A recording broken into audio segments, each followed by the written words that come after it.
Bienvenidos, queridos televidentes, a su programa Entérese. En Entérese hoy hemos invitado nuevamente al escritor y politólogo Julio Schilling para hablarnos de un evento muy interesante que se produjo en América Latina en el año 1990, el Foro de Sao Paulo. Bienvenido a nuestro programa. Encantado, Jesús, de estar aquí contigo nuevamente. Usted aquí como gran profesor, porque para nosotros es un gran profesor y aquí estamos nosotros para educarnos y para eso es nuestro programa Entérese. ¿Qué fue ese evento que se produjo en América Latina, el Foro de Sao Paulo? El Foro de Sao Paulo, Jesús, realmente cuando vemos todos los acontecimientos actuales en América Latina, provocó un cambio de prototipo extraordinario. Y yo creo que hay dos cosas antes de empezar a hacer la explicación del Foro de Sao Paulo que hay que entender. Primero, rescató el comunismo internacional. Y segundo, es la reivindicación de un formulario histórico que viene de las filas del socialismo. El iluminismo, la edad de la razón, nos trajo cosas buenas y nos trajo cosas malas. Nos trajo el liberalismo con su noción de un Estado de Derecho, de respeto a la Constitución, poderes limitados, y nos trajo el socialismo, con un formulario teórico de igualación y en la práctica una nueva forma de ejercer el despotismo. En sus inicios podemos decir que Jean-Jacques Rousseau inició el concepto en el sentido moderno del socialismo, desarrollándolo, pero a través del tiempo no era una idea coherente, organizada. Estaban determinados principios morales, etcétera. No fue hasta los internacionales cuando cogió una cohesión y estaba dividido entre dos facciones principales: los anarquistas socialistas, liderados por Buchanan, y los llamados científicos, que encabezaba Marx. Bueno, el marxismo, ese invento de Engels, resultó la fuerza hegemónica de esos internacionales. Pero no todo resultó unánime o uniforme, porque hubo ciertas fisuras con el movimiento, principalmente producto por grandes errores en las predicciones de Karl Marx acerca de numerosas cosas. Surgió lo que se llamó el revisionismo, liderado por Edward Bernstein, donde, tomando en cuenta todos los errores que Marx pues, había señalado y que no se cumplieron, dijo que el socialismo podría avanzar por medio de instituciones democráticas, por medio de la propiedad, existiendo la propiedad privada, con el uso del capitalismo como sistema socioeconómico que podrían llegar al poder. En Inglaterra, la sociedad fabiana estaba diciendo básicamente lo mismo, que podía haber una vía evolutiva, una vida, de nuevo, gradual hacia el socialismo. Pero esto chocaba con los fundamentalistas del marxismo.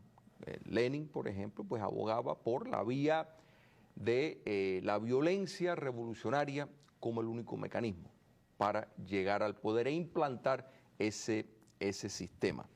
Años después, el comunista italiano, Antonio Gramsci, pues le añade otra disensión al formulario marxista, diciendo que la cultura es lo que más importa. Introduce su teoría de la hegemonía, donde por medio de establecer una serie de valores, una serie de principios, entre comillas, controlados, culturales, pues se puede dominar perfectamente una sociedad y se puede implantar el modelo. Pero la Unión Soviética y posteriormente en China, el comunismo pues insistió por la vía armada. Pero eso pues tenía un costo extraordinario dentro de un sistema altamente ineficiente, incapaz de producir la riqueza necesaria para no solo costear la represión interna necesaria para mantenerse en el poder, sino también para poder exportar esa revolución, esa subversión comunista. El resultado fue la implosión del comunismo soviético y esa implosión fue ayudada, empujada en gran medida por una política que, si bien podemos decir desde la doctrina Truman se puso en vigencia, vio una nueva fuerza, un nuevo vigor con la administración de Ronald Reagan, que confrontó visceralmente ese comunismo internacional y lo llevó a la quiebra en el intento de sobrevivir, de intentar introducir los mecanismos para la supervivencia. Se desploma.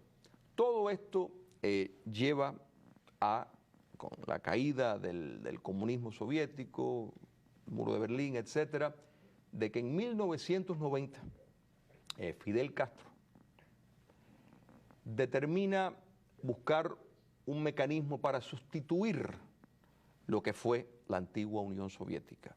Llama a su fiel amigo Lula da Silva y coordinan para, en Sao Paulo, establecer un organismo donde pueden planear una nueva estrategia, tomando esos principios de que habló Bernstein, de que hablaron esa facción del socialismo, donde por medio de las instituciones democráticas había que subvertir el orden y tomar el poder político de esa forma. No encontraron la vía armada como una vía factible, mucho menos una vía con una Unión Soviética y su presupuesto a pesar de las guerrillas que él mismo había introducido en América, que era por la vía violenta.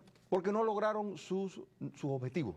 No lograron sus objetivos en parte por una posición del mundo libre, de ayudar, una reacción, en algunos casos crueles, podríamos decir, donde determinados regímenes dictatoriales de derecha, pues reaccionando a esa subversión de izquierda, pues utilizaron un mecanismo bastante violento, bastante agresivo, pero en fin no lograron por las armas lo que precisamente el Foro de Sao Paulo, que realmente tenía un Estado Mayor civil y un Estado Mayor militar. El Estado civil estaba compuesto por Fidel Castro, por Lula da Silva, por los impíos pseudo religiosos Tomás Borges, Frei Beto de Brasil, Tomás Borges de Nicaragua, y en el Estado Mayor militar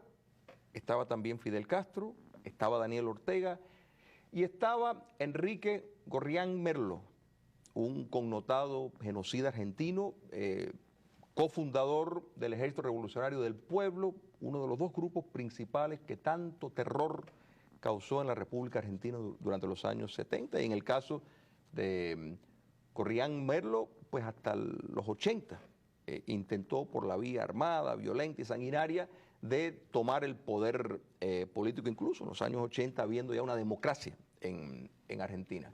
Entonces esto fue un esfuerzo netamente estratégico con el fin de seguir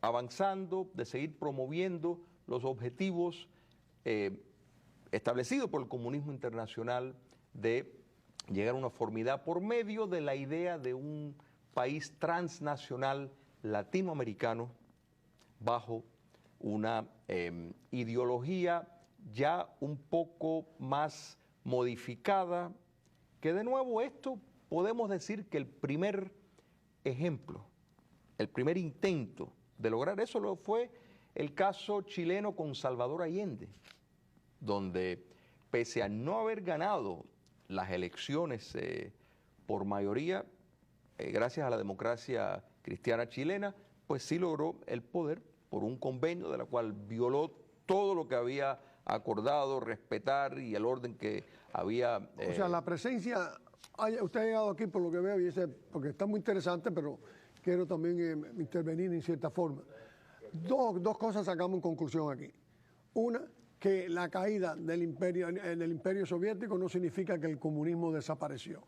Se disfrazó. Totalmente. Perfecto. Y la segunda, que inclusive dentro de un proceso electoral, donde primero tienen vigencia a través de la guía de este foro de Sao Paulo, es en Chile que en realidad no toman el poder por elecciones, sino por complicidad de la democracia cristiana, que le da mayoría y les permite llegar al poder. Correcto, correcto. Seguimos. Entonces, recientemente, que acaban de tener a principios de agosto, finales de julio, una reunión, un encuentro del Foro de Sao Paulo, y Dilma Rousseff, también, una antigua subversiva, su padre un connotado también terrorista, pues le llama a lo que está ocurriendo en América Latina, gracias a el Foro de Sao Paulo, un extraordinario laboratorio político. Lo que ha cambiado radicalmente en la estrategia es el uso de instituciones democráticas para llegar al poder. Y de nuevo, esto tampoco es original. Lo usaron los fascistas en Europa, lo usó Mussolini, lo usó cabalmente Adolfo Hitler, donde por la vía de la democracia llegan al poder, cambian insertan determinadas leyes habilitantes, centralizan el poder totalmente y cuando vienes a ver ya no hay Estado de Derecho, ya no hay democracia, aunque ellos le siguen llamando democracia. Lo mismo está ocurriendo ahora y el Foro de Sao Paulo fue donde se confabuló para cambiar ese modelo. Agrupa básicamente a todos los partidos de izquierda, todas las organizaciones de izquierda en América Latina, pero también tienen observadores asociados. Han encontrado en el islamismo radical unos amigos extraordinarios, el régimen de Irán, el régimen dictatorial de Siria. Están completamente compenetrados con este movimiento. Eso también se creó, se planificó en la reunión de Sao Paulo. ¿O es algo que en la práctica vieron que era una necesidad para que eso se pudiera desarrollar, la alianza con esto islamismo radical? Mira, lo cierto es que el islamismo radical siempre ha tenido un buen amigo en el comunismo internacional. El proceso de descolonización africano a través del Medio Oriente, pues los soviéticos y los comunistas en general siempre han buscado cosas que están en boga, la verdad. Ahora ven los derechos de la comunidad indígena, todas estas cosas que antiguamente no les importaba, pero de pronto descubren un nuevo mecanismo que les facilita penetrar, les facilita un cierto adoctrinamiento, presentar una imagen favorable para, de nuevo, subvertir el orden democrático. Y lo hacen, y el recetario del Foro de Sao Paulo fue penetrar organizaciones existentes, por ejemplo, como Mercosur, que lleva desde el año 85. Fue penetrada y básicamente hoy está dominada por los miembros de la izquierda, UNASUR, la Unión de Naciones Suramericanas, totalmente controlada por estos elementos que podemos llamar de las nuevas dictaduras del siglo XXI. La CELAC, creada en el 2010, donde este año, pues nada menos que el dictador Raúl Castro es el presidente, se celebró en Chile con el beneplácito del presidente demócrata chileno, del presidente de derecha, un liberal, Sebastián Piñera. ¿Cómo se puede explicar eso? ¿Cuál es la intención? Muy sencilla, buscar canales institucionales para alejar a América Latina de las democracias funcionales del hemisferio occidental, de alejarlos de los Estados Unidos, de alejarlos de Canadá y también a nivel transatlántico de alejarlos de Europa, porque quieren pintar el cuadro transnacional de que América Latina es una, pero no una América Latina democrática, sino una América Latina socialista. Es la idea que lo hacían con las guerrillas, exactamente la misma, excepto que no dio resultado.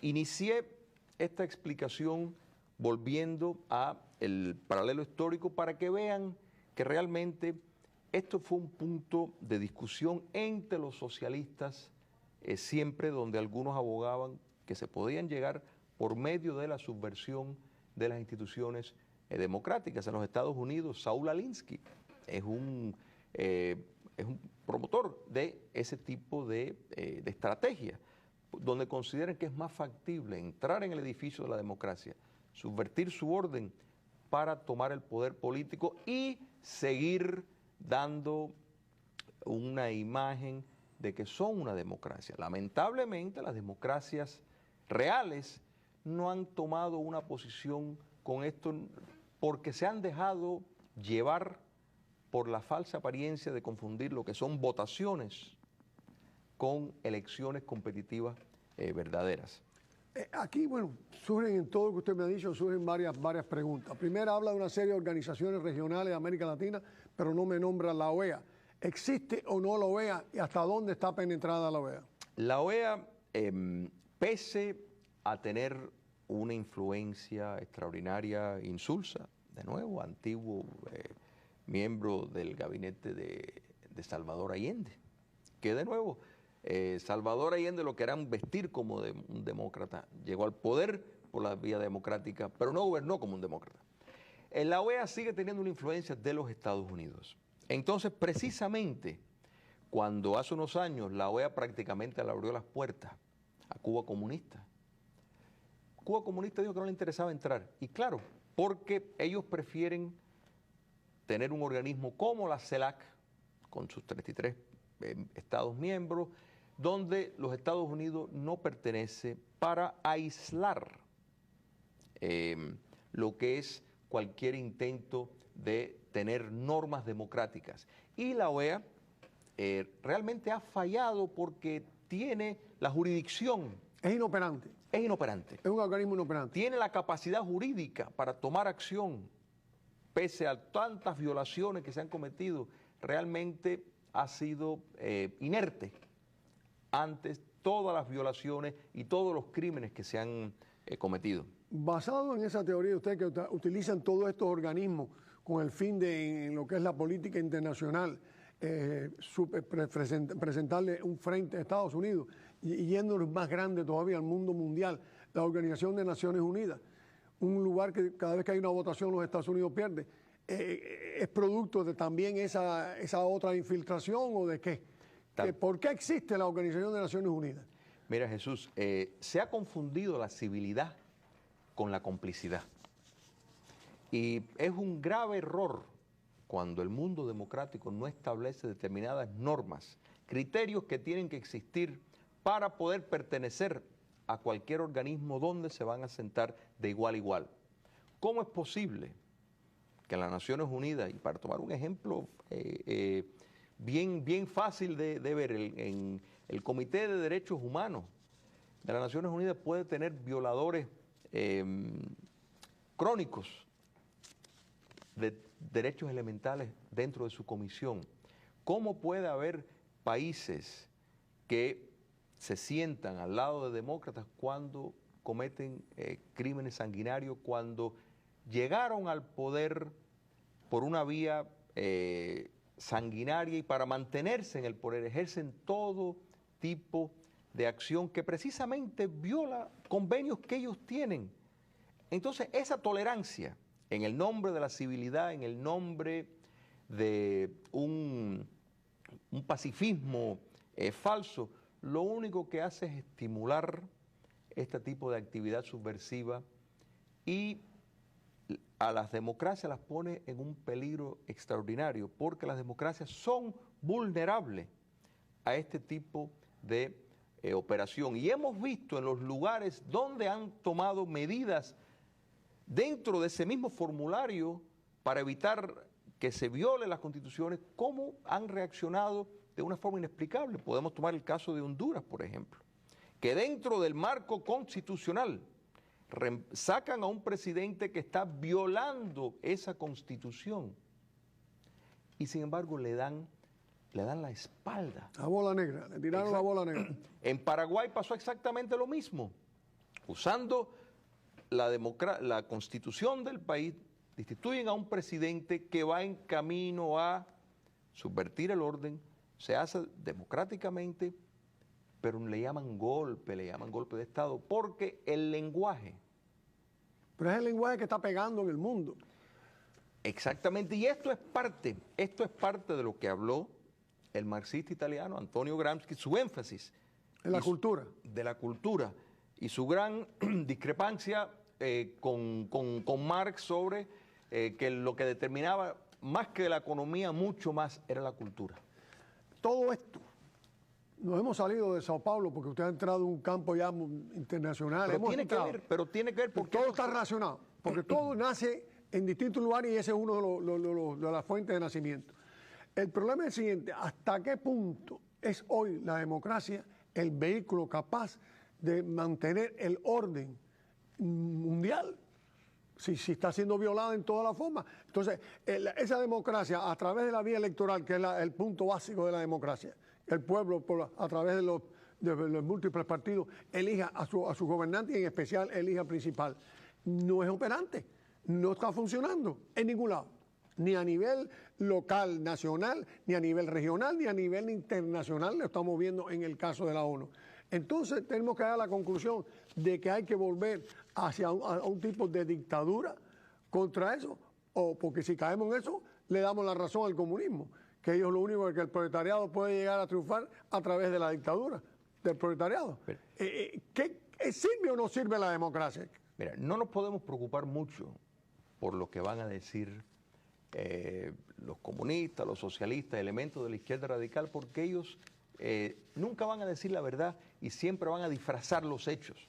De manera de que eso no debe ser una inquietud de ningún demócrata. Prueba de eso es volviendo al caso de Honduras, donde las fuerzas públicas sacan a un presidente que está cometiendo crímenes. Tienen elecciones y aún años después le ponen trabas y hablan de golpe cuando esencialmente es como si ahora mismo alguien llama a un policía para impedir un crimen y decir, bueno, el policía está violando los derechos, la libertad del el criminal. Es absurdo. Y es que, sin lugar a duda, ha habido un declive en el valor de la clase política, las Fuerzas Armadas, que en gran medida, a través de los años 60 y 70, impidieron mucho de estos regímenes comunistas, movimientos comunistas que tomaran el poder para establecer algo mucho peor. Exacto, porque entonces van al abuso del poder. Uno de los pasos, precisamente, que tomaron en el Foro de Sao Paulo fue la rápida desarticulación, la necesidad de desarticular las Fuerzas Armadas, la necesidad de llevar a juicio. Tenemos el caso de uno de esos terroristas que yo te mencioné, Gorrión Merlo, donde cumplió muy pocos días de cárcel. En la Argentina, sin embargo, sí se lleva a la cárcel la otra parte. Perdone que le interrumpa, pero faltan 4 minutos y hasta ahora hemos visto nada más que problemas y defectos. ¿Cómo se confrontan todos esos problemas, todos esos defectos, todo ese avance de ese mundo? Hay que identificar claramente lo que es una democracia y que un Estado de Derecho es un gobierno donde rige el imperio de la ley, no un gobierno por la ley. ¿Cómo evitamos que electoralmente salgan ellos? Tienen que haber constituciones que no la hagan, que no sea tan fácil que lo cambien del día a la noche, y determinada voluntad regional. Tiene que haber otro organismo a nivel de la región donde la democracia es el punto principal. ¿No cree usted que el problema de la injusticia social, que es el argumento básico de esta gente, es donde primero tenemos que ir a atacar?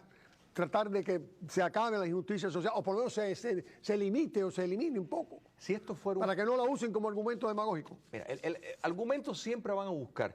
Si fuera esto un problema de miseria humana, la miseria humana que ellos institucionalizan cuando toman el poder y eso lo vemos en Venezuela, donde hay una escasez extraordinaria, pues entonces te das cuenta que no es la razón de ser. Eso es parte... No, es el argumento demagógico, no es la solución. Correcto, no es la solución, y no solo eso, la peor injusticia social, la peor injusticia es la falta de libertad, y eso es lo primero que eliminan, y los derechos políticos también lo hacen trizas, con tal de promover la eterna revolución socialista que aunque hayan entrado por la vía democrática y aunque se siguen llamando demócratas y lamentablemente a veces hasta cuentan con una oposición leal, entre comillas, una oposición que está ahí, en algunos casos tiene la mejor intención de servir a la nación a la cual están viviendo, pero están impotentes de hacer ningún logro. Bueno, definitivamente, como dijera Winston Churchill, ellos van a lo que es la repartición de la miseria entre todos. Tal cual, tal cual. Bueno, mis queridos televidentes, yo creo que nos hemos ido aquí de Sao Paulo, hemos recorrido el mundo entero, hemos confrontado a la democracia, hemos tratado de dar soluciones. Ahora les toca a ustedes, los que ven y los que nos pueden analizar y enjuiciar, tomar también su opinión en este asunto. Sin más, dándole las más expresivas gracias a Julio Schilling. Se despide de ustedes. Hasta el próximo domingo. Jesús Angulo.